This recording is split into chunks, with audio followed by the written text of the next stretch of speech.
তিরুপতি মন্দিরে চুলদান করেন মহিলারা। সেই চুল দিয়ে কি করা হয় জানেন? প্রতি বছর জমা পড়ে কয়েকশো টন চুল। মন্দিরে জমা এত চুল দিয়ে আসলে কি হয়, কোথায় যায়? আপনার মাথার চুল দিয়ে তিরুপতি মন্দিরে কি হয় নিজের চোখেই দেখুন। শুধু মহিলারাই নয়, পুরুষরাও তিরুপতির মন্দিরে চুল দান করেন। এই চুল বিক্রি করে বছরে কত টাকার ব্যবসা করছেন মন্দির কর্তৃপক্ষ আপনি জানেন কি? কারা কেনে এই চুল?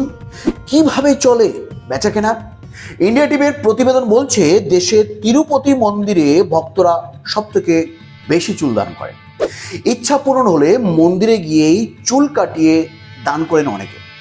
বছরে 500 থেকে 600 টন চুল জমা হয় মন্দিরে।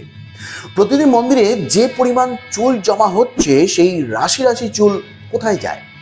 তিরুপতি মন্দিরে ভক্তদের চুল কামানোর জন্য 600 জন কাজ করেন। লাইন দিয়ে বসিয়ে মাথা কামানো হয়। তারপর সেই চুল দিয়ে কি করা হয় সে খবর কি রেখেছেন? এই চুল বিক্রি করে বছরে কোটি কোটি টাকার ব্যবসা করেন মন্দির কর্তৃপক্ষ। আপনার মাথার চুল দিয়ে কিভাবে কোটি কোটি টাকা রোজগার হচ্ছে? কারা কেনেন এই চুল? বন্ধুরা, আসলে তিরুপতি মন্দিরের এই চুল দিয়ে তৈরি হয় দামি পরচুলা। কিন্তু মন্দিরের কোথায় হয় এই কাজ? কারা বানান এই উইগ? কোথায় যায় এই বানানো উইগ? বন্ধুরা, এই সমস্ত প্রশ্নের উত্তর জানার জন্য এই ভিডিওটি শেষ পর্যন্ত অবশ্যই দেখতে থাকুন। তো চলুন বন্ধুরা, ভিডিওটি শুরু করা যাক। কেটে ফেলা মাথার সমস্ত চুল জমা হয় মন্দিরের এক জায়গায়। টন টন চুল থেকে পরচুলা বানানো মোটেই সহজ কথা নয়। কেটে ফেলা চুল প্রথমে গরম জলে ফোটানো হয়, আর তারপর তা সাবান দিয়ে ধুয়ে শুকানো হয়। তারপর একটি গুদামে ভরে রাখা হয় চুলগুলোকে।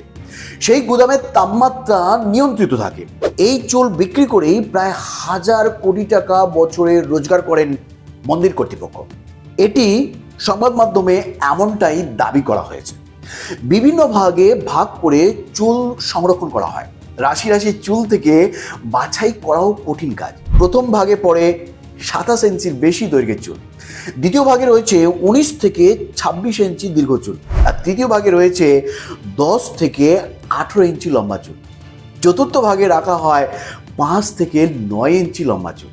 আর সবশেষে 5 ইঞ্চির কম দৈর্ঘ্যের চুল রাখা হয় পঞ্চম ভাগে। আপনার মাথার চুল কেজি প্রতি কত টাকায় বিক্রি হয় জানেন?